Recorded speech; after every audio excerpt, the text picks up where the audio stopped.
서산대사님께서 아주 지극한 연부를 하라고 권유하신 글을 좀 읽어 올리겠습니다. 이복의 친구, 살아있는 게 무엇인가? 숨 한 번 들이마시고 마신 숨을 다시 내뱉지 못하고 가졌다가 버렸다가 버렸다가 가졌다가 그게 바로 살아있다는 증표가 아니던가. 그러다 어느 순간 들어 마신 숨 내뱉지 못하면 그게 바로 죽은 것이지.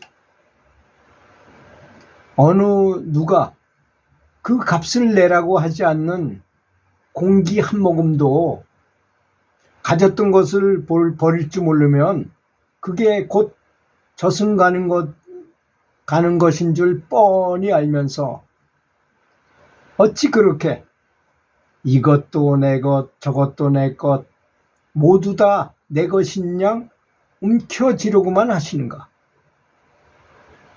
아무리 많이 가졌어도 저승길 가는 데는 티끌 하나도 가지고 가지 못하는 법이니 쓸 만큼 쓰고 남은 것은 버릴 줄도 아시게나. 자네가 움켜쥔 게 웬만큼 되거들랑 자네보다 더 아쉬운 사람에게 자네 것을 좀 나눠주고 그들의 마음밭에 자네의 추억의 씨앗을 뿌려서 사람 마음속에 향기로운 꽃을 피우게 되면 천국이 따로 없네. 극락이 따로 없네. 생이란 한 조각 뜬구름이 일어나며 죽음이란 한 조각 뜬구름이 쓰러짐이라. 뜬구름 자체가 본래 실체가 없는 것이니 나고 죽고 오고 감이 역시 그와 같다네. 천 가지 계획과 만 가지 생각이 불타는 화로 위에 한 점의 눈 내리는 눈과 같도다. 농가리 소가 무리를 걸어가니 대지와 허공이 갈라지는구나. 서산대사님께서 하신 말씀이셨습니다. 오직 연불만이 사람으로 태어난 지금 소중한 지금 이 순간에 그것이 내가 할 일이다 라고 알아야 될 것이라는 것입니다. 사실 우리가 이렇게 집착하고 하는 걸 가만히 생각을 좀 해보면요. 제가 결혼을 했어요. 그래서 자식도 낳고 아내하고 같이 살고 있어요. 자식들은 이미 장성해가지고 다 시집장가 가서 아내와 둘이 살고 있으면서 아내를 내 소유물로 생각하는 사람들이 많이 있어요. 아니 그 사람이 내 것입니까? 잠자리 같이 하고 한다고 그래서 그게 내 것인가요? 이건 큰 착각인 것입니다. 그 사람은 그 사람 나름대로 문화가 있고 그 사람의 취향도 있고 그 사람의 취미도 다르고 이렇게 존중해 줘야 될 대상인 것입니다. 그야말로 그분은 불성이 있는 부처님이에요. 하나에. 아직 깨닫지는 못했지만 부처님이에요. 자식이 내 물건입니까?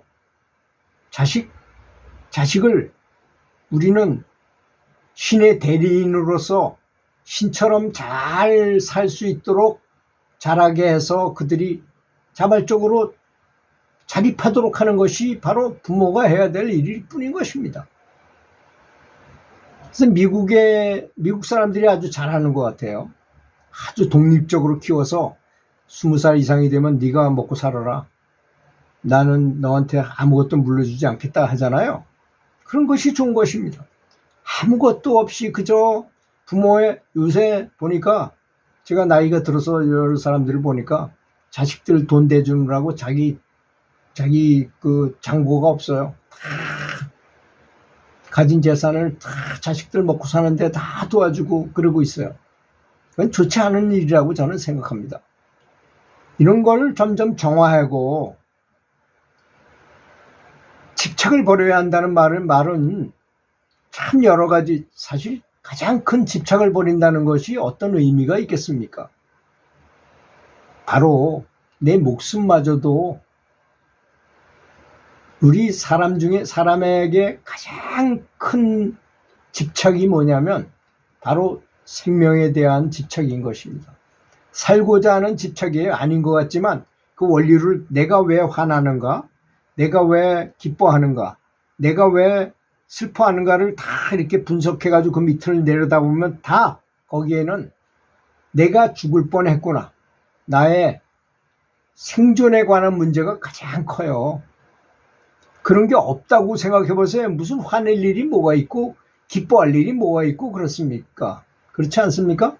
그게 원류는 다 내가 죽는 것에 있습니다. 근데 그것을 버리기가 너무 어렵습니다. 사실 아까는 뭐 자식도 내게 아니고 마누라도 내게 아니고 재산도 내게 아니고 내가 많은 땅을 갖고 있다 해도 그건 내 거야 잠시 보관하는 것에 불과하다. 그렇게 따져보면 자세히 아주 사력 있게 냉철하게 바라보면 정말 이 세상이 허망하고 일체유심조이며 정말 욕심낼 것은 하나도 없구나 하는 것을 알게 됩니다. 실제로 저는 가난하게 살아라 하는 말을 하는 게 아닙니다. 이 원래 불성을 많이 깨우치고 지혜가 열린 사람은 행복하게 부유하게 살게 돼 있어요. 왜? 풍족한 것이 불국토의 법칙이기 때문에 그런 것입니다. 어떤 사람은 불교를 믿는 나라는 가난해지고 기독교를 믿는 사람은 축복을 많이 받아서 부자가 된다는 나라도 있는, 그렇게 말하는 사람인데 그렇지 않습니다. 그러나 우리가 반드시 알아야 될 점도 있습니다. 우리가 60년대 70년대 우리나라를 부흥시키기 위해서 대통령서부터 시작해서 국민 정신 교육을 시키고 새마을운동을 하고 할 때 우리나라에 있는 정말 많고 많은 교회에서 한결같이 그 교인들이 우리나라를 부강한 나라로 만들어 주십사 하고 열렬히 기도했다는 점에 대해서는 정말로 감사하게 생각해야 할 것입니다. 절에서는 그런 걸 하면 안 되는 걸로 알고 있어요. 전혀 그렇지 않습니다. 절에서 연불 하면서도 남들이 잘 살게 하고 잘 되길 바라고 내 사업도 잘 되길 바라는 것이 바로 이 불국토의 극락세계의 모든 것이 다 아주 부유하고 풍요로운 것을 말하는 것입니다. 원래 풍요롭게 돼 있어요, 법칙이. 근데 그런 건 다 돈이 많으면 오히려 죄악시하는 경향까지도 있잖아요. 그렇지 않습니다. 돈이 많다고 그래서 연불을 하지 않거나 연불을 하거나 하고 아무 상관이 없는 것입니다. 단지 집착만 하지 않으면 그걸로 끝이죠. 저도 한 25년 전쯤에 부모로부터 물려받은 재산을 갑자기 이 산을 팔게 내놨는데요. 3년 동안 안 팔리던 산이 탁 팔리면서 갑자기 굉장히 거금을 갖게 됐어요. 6억 5천이라는 돈을 갑자기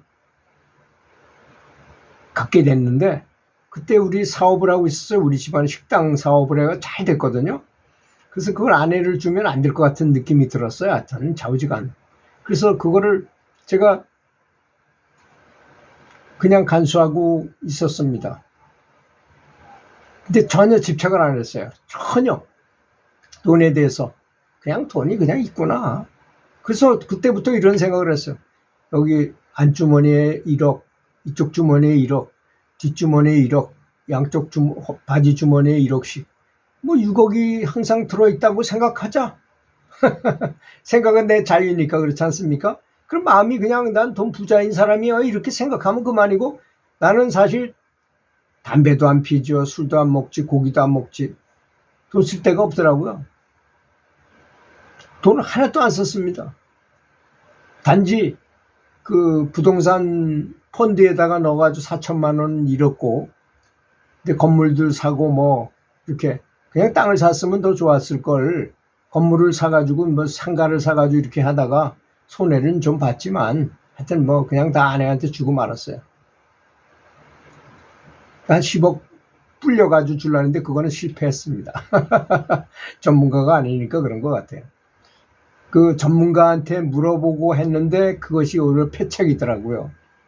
그 사람이 뭐 속인 건 아닐 것 같아요. 그런데 그 상황을 너무 앞서서 생각하면 그것도 바람직하지 않더라고요. 오히려 내 주변에 있는 상가를 샀더라면 더 좋았을 것이다 이런 생각도 들더라고요. 그것도 집착이었던 것 같습니다. 그래서 이 서산대사님이 말씀하신 것처럼 집착을 버리고 연부를 하는 것보다 더 좋은 건 세상에는 없습니다. 그 점을 분명하게 알아야 될 것 같습니다. 그리고 연불이 이 세상에서 가장 중요한 일이라고 생각하지 않으면 연불의 성취가 있을 수가 없어요. 연불의 효험을 볼 수가 없습니다. 그러니까 이 세상에서 연불이 가장 중요한 것이라고 생각하고 정말 성심을 다해서 정성을 다해서 연불을 하는 것이 좋지 않겠는가 이렇게 생각을 합니다. 들어주셔서 감사합니다.